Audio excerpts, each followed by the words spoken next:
Morning everyone. अभी तक हमने जेनेटिक्स के अंदर जो पढ़ा है वो इट मीन्स हमारे पास क्या क्या पढ़ा है। इट मीन्स मेंडल्स का experiment, basic terms plus gene interaction. Okay, तो मेंडल्स का जो एक्सपेरिमेंट है हमारे पास जीन इंटरेक्शन है। जीन इंटरेक्शन हमारे पास दो टाइप्स के थे, कौन कौन से थे भाई? Allylic and non allylic. Clear. आज हमें जो पढ़ना है नेक्स्ट, इट मीन्स हमें जो पढ़ना है वो क्या पढ़ना है? क्रोमोसोम थ्योरी ऑफ इनहेरिटेंस, कि इनहेरिटेंस के अंदर क्रोमोसोम्स के क्या रोल है और इस क्रोमोसोम थ्योरी को किसने एक्सप्लेन किया है, किसने प्रपोज किया है, किसने इसको एक्सपेरिमेंटली प्रूव किया है। How does chromosomes play a role in inheritance? It means one generation to next generation जाने के लिए क्रोमोसोम्स कैसे अपना रोल प्ले कर रहे हैं एक जनरेशन से दूसरे जनरेशन के लिए। ओके, तो क्रोमोसोम्स का क्या रोल है किसमें? इनहेरिटेंस के अंदर। तो सबसे पहले पढ़ेंगे हम किसके बारे में? Chromosome theory of inheritance propose by. देखिए, क्रोमोसोम थ्योरी को सबसे पहले प्रपोज किसने किया था भाई? प्रपोज्ड बाय किसने? Sutton SUTTON and Boveri. Sutton and Boveri कब? 1902 के अंदर। कब किया था भाई? 1902 के अंदर। ओके, बट उसके बाद हमारे पास कौन आया? TH Morgan. कौन आया भाई इसके बाद? TH Morgan. क्लियर। इन्होंने सिर्फ प्रपोज किया था, but modified by TH Morgan, but modified by TH Morgan on the basis of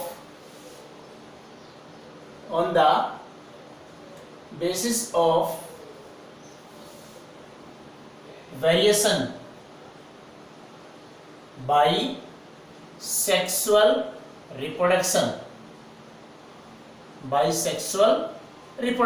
okay, तो इसको बताया किसने था भाई? देखिए, फिर से बोल रहा हूं मैं, इस थ्योरी को प्रपोज फर्स्ट टाइम इसको एक्सप्लेन किसने किया? प्रपोज किसने किया? Sutton and Boveri. बट इसको एक्सप्लेन किसने किया? मॉडिफाइड किसने किया इसको? TH Morgan, Thomas and Morgan, known as father of experimental genetics. इसको हम क्या कह रहे हैं भाई? Father of experimental genetics. Clear. अब देखिए, और TH मॉर्गन ने इसको मॉडिफाइड किया, किस बेस के किया? तो on the basis of variation by sexual reproduction. तो सेक्सुअल रिप्रोडक्शन के बेस के ऊपर क्या किया इसको? मॉडिफाइड। अब हमें क्या पढ़ना है? Salient features. क्या पढ़ना है हमें? Salient features,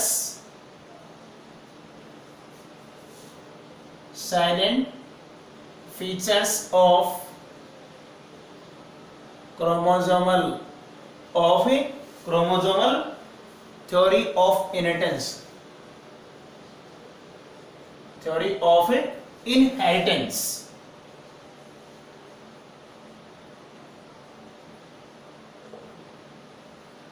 Salient features of chromosomal theory of inheritance.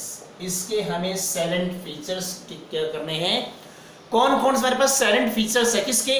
Chromosomal theory of inheritance. तो ये हमें साइलेंट फीचर्स इसके पढ़ने हैं। तो सबसे पहले डिस्कस करेंगे, सबसे पहले क्या डिस्कस करेंगे? इसी के फीचर्स के बारे में। तो हमारे पास क्या कहता है? देखिए,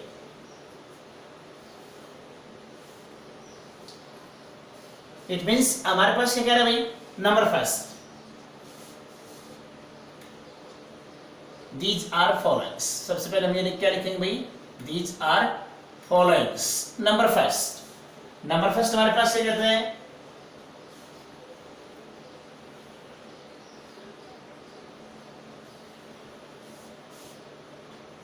gametes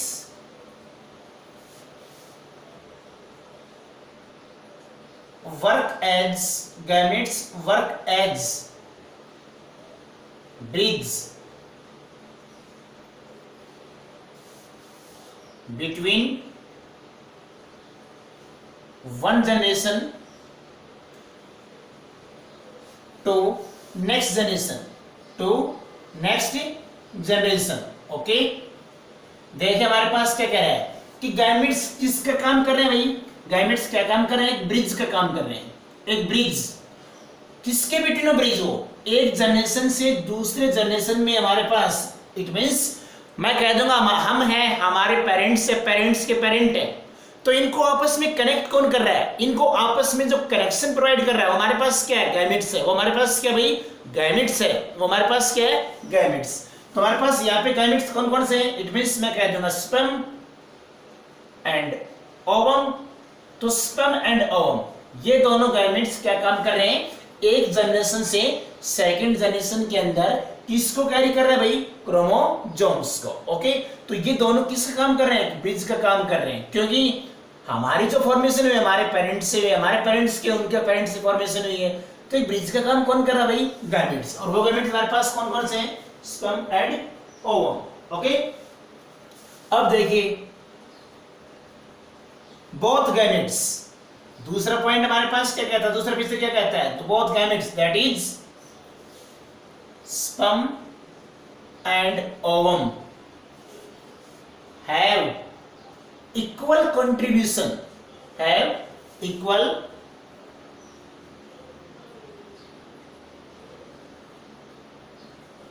contribution in heredity। देखिए यहां पर हमारे पास ये कह रहा है कि बोथ गैमेट्स हमारे पास यहाँ पे कौन है भाई, स्पर्म है, ओवम है। ये क्या कह रहे हैं कि इन दोनों का कंट्रीब्यूशन इक्वल है। भाई दोनों कंट्रीब्यूशन इक्वल कैसे है, वो हमारे पास ये कहता है, देखिए मेरे पास स्पर्म है, स्पर्म के अंदर क्रोमोसोम नंबर क्या है भाई, 23 है।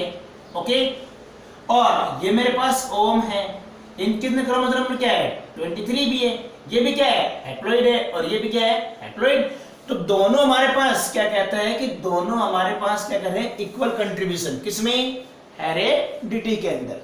तो हेरेडिटी के अंदर इक्वल कंट्रीब्यूशन किसका भाई, गैमेट्स का। तो गैमेट्स का हमारे पास क्या कहता है कि gametes have equal contribution in heredity. Clear. Number third point हमारे पास क्या कहता है,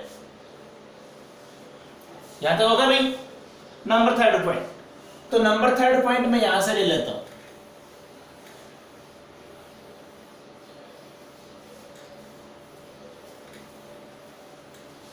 नंबर थर्ड पॉइंट हमारे पास क्या कहता है, nucleus, nucleus contains chromosomes, nucleus contain chromosomes. की न्यूक्लियस के अंदर क्या है भाई, न्यूक्लियस के पास क्या है, क्रोमोसोम्स है। ओके, तो chromosomes must carry the, so chromosomes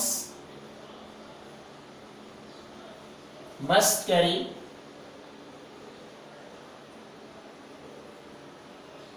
hereditary traits, so chromosomes must carry hereditary traits। it means देखिए मैंने बताया था न्यूक्लियस के अंदर क्या भाई, देखिए सेल है, सेल के अंदर न्यूक्लियस, न्यूक्लियस के अंदर क्या है, क्रोमोसोम्स, क्रोमोसोम्स के अंदर क्या है, डीएनए, और डीएनए के अंदर क्या है, gene.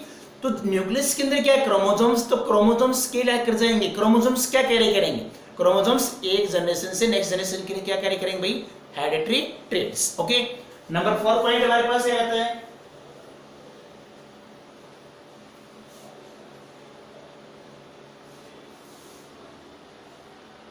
every chromosome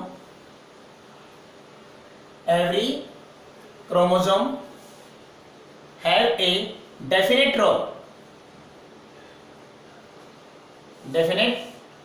role in development of offspring,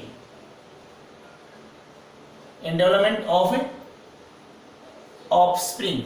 Every chromosome have a definite role in development of an organism, offspring कह दो या organism कह दो। क्लियर।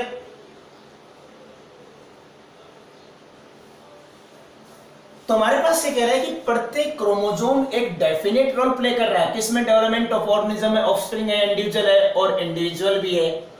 कैसे भाई, सपोज कीजिए, देखिए मेरे पास अगर मैंने कहा कि ह्यूमन बीइंग के अंदर 23 पेयर क्या होते हैं, क्रोमोसोम्स। ह्यूमन बीइंग के अंदर क्या होते हैं, 23 पेयर क्या होते हैं भाई, क्रोमोसोम्स। सपोज कीजिए यहाँ पे 1 पेयर क्या हो जाए, वन पेयर यहाँ पे क्या होता है भाई, लॉस। अगर वन पेयर यहाँ से लॉस होता है तो उस ऑफस्प्रिंग के अंदर, उस इंडिविजुअल के अंदर क्या होगी, structural and functional deficiencies, functional deficiencies. Okay, तो every chromosomes have definite role in development of each individual. ये नहीं कि हमारे पास 23 क्रोमोसोम है, सिर्फ 20 का रोल है, ये सिर्फ 15 का रोल है, ये 22 का रोल है, ऐसा नहीं है। यहां तो it means there is role of every chromosomes, every. Suppose कीजिए अगर यहाँ पे हमारे पास क्या कह रहा हूं मैं, ह्यूमन बीइंग के अंदर कितने क्रोमोसोम है, 23 पेयर। अगर एक क्रॉस हो जाए तो उस इंडिविजुअल के अंदर, उस ऑफस्प्रिंग के अंदर, उस ऑर्गेनिज्म के अंदर क्या होगा भाई, स्ट्रक्चरल एंड फंक्शनल डेफिसिट। किसी ने किसी ऑर्गन्स के अंदर, किसी ने किसी बॉडी के डेवलपमेंट पार्ट के अंदर क्या होगी, डेफिशिएंसी या डिसऑर्डर। ओके, नंबर 5 हमारे पास क्या आता है, both chromosomes as well as gene occur in pairs of somatic or diploid cells। Number 5 हमारे पास क्या आता है,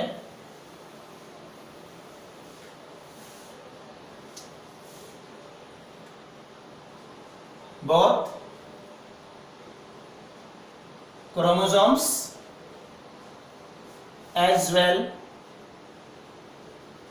as gene, both chromosomes as well as gene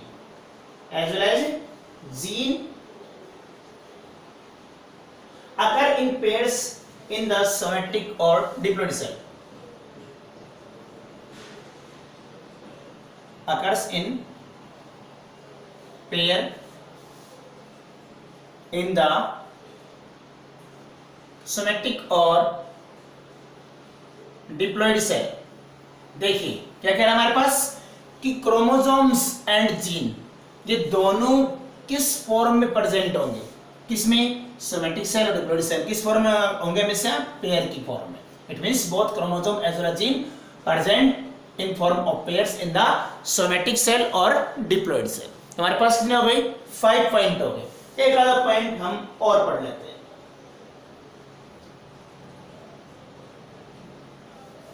last point,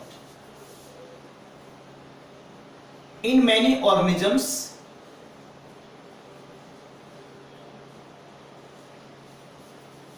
sex of individual is specified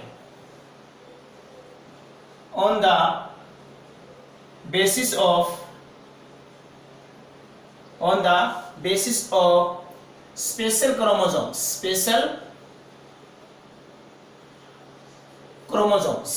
on the basis of special chromosomes called sex chromosomes,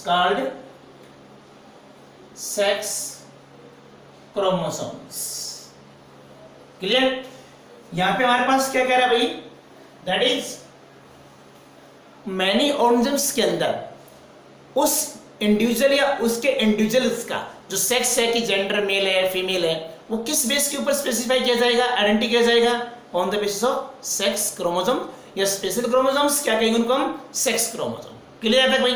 तो ये हमारे पास topic क्या था, क्रोमोसोम थ्योरी ऑफ इनहेरिटेंस। ये हमारे पास टॉपिक क्या था भाई, chromosomal theory of inheritance. Next topic हमारे पास क्या था भाई, अब हम लेंगे नेक्स्ट टॉपिक, दैट इज हमारे पास नेक्स्ट टॉपिक क्या था भाई, पैरेललिज्म बिटवीन किसमें, Mendelian factor that is gene and chromosomes तो नेक्स्ट टॉपिक हमारे पास क्या भाई,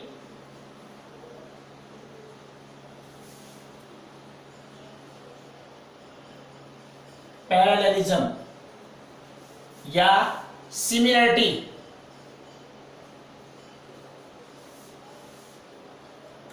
between gene and chromosomes।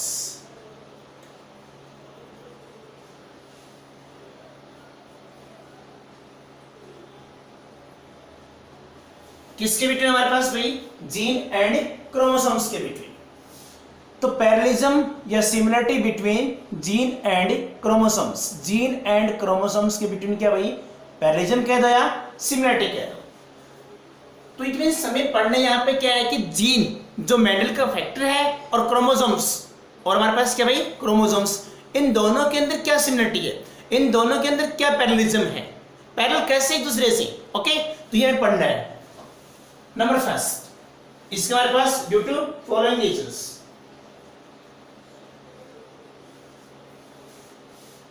Number first क्या लिखा भाई मैंने, both gene and chromosomes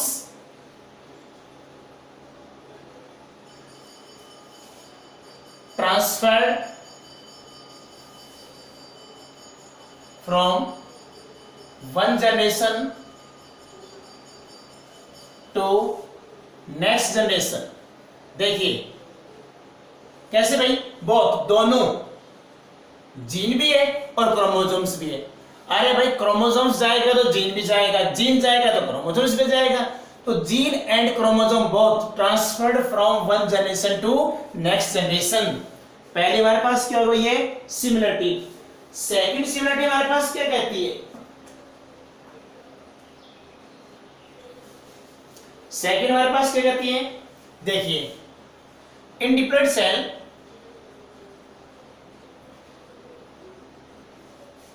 homologous chromosomes, या ऐसे कहते हैं in diploid cell chromosomes occurs in homologous pairs, homologous pairs, and allele are also present in pair। और एलील भी क्या होंगे भाई, पेयर के अंदर क्या होंगे, प्रेजेंट होंगे। इट मींस देखिए मैंने कहा कि हमारे पास क्या कह रहा है कि क्रोमोसोम्स हमेशा होमोलोगस पेयर के अंदर क्या होंगे, प्रेजेंट होंगे, किसमें, डिप्लॉइड सेल के अंदर, और एलील भी क्या होंगे, पेयर के अंदर होंगे। तो यहाँ पे हमारे पास क्या कह रहा है कि पेयर के अंदर है तो वन उसमें किसका है, फादर का है, और वन किसका है, मदर का है। इट मींस मैं क्या कह रहा हूं, one carry from father, that is paternal, क्या कहें इसको हम, paternal, and one carry from mother, इसको क्या कहते हैं भाई, मैटरनल, क्या कहते हैं इसको हम, मैटरनल। क्लियर। तो हमेशा पेयर के अंदर क्या होते हैं, प्रेजेंट होते हैं, हमेशा पेयर के अंदर क्या होते हैं भाई, प्रेजेंट होते हैं। क्लियर। देखिए नंबर थर्ड पॉइंट क्या कहता है, प्रायर बिफोर, प्रायर और before cell division both chromosomes and alleles are replicated। Cell division से पहले क्या होगा, क्रोमोसोम्स एंड एलील के अंदर क्या होगा भाई, रेप्लिकेशन होगा, आर रेप्लिकेटेड। ओके, तो यहां पर क्या कहना चाह रहा है कि प्रायर, पहले, बिफोर, पहले, किससे, सेल डिवीजन से पहले क्रोमोसोम्स एंड एलील्स के अंदर क्या होगा भाई, replication. Replication means duplicate copy क्या होना, फॉर्मेशन होना। ओके, ये हमारे पास क्या हो भाई, थ्री हमारे पास क्या होगी, सिमिलरिटी। नंबर फोर में क्या कह रहा हूं, number four, both are segregate, दोनों अलग अलग होंगे ड्यूरिंग गैमेट फॉर्मेशन। जब गैमेट बनेंगे दोनों क्या हो जाएंगे भाई, सेग्रीगेट हो जाएंगे, अलग अलग हो जाएंगे। Both are segregate during gamete formation. और नंबर फाइव मैं कह सकता हूं, number five, fusion of two haploid cell, that is gametes। Fusion of two haploid cell या gametes, और gametes results in formation of zygote, results in formation of a zygote, results in formation of zygote. Okay, last point, तो last point हमारे पास क्या भाई, देखिए last point मैं कह सकता हूं बोथ, इट मीन्स बोथ कौन, chromosomes and gene follow the law of Mendel's, that is law of segregation and law of independent assortment, law of segregation and law of independent assortment कौन follow कर रहा भाई, chromosomes and jeans. तो बच्चों ये topic हमारे लिए आज के लिए इस क्लास के लिए था। ओके, नेक्स्ट टॉपिक हम क्या पढ़ेंगे, मॉर्गन के बारे में, फादर ऑफ एक्सपेरिमेंटल जेनेटिक्स के बारे में। Okay, that's all.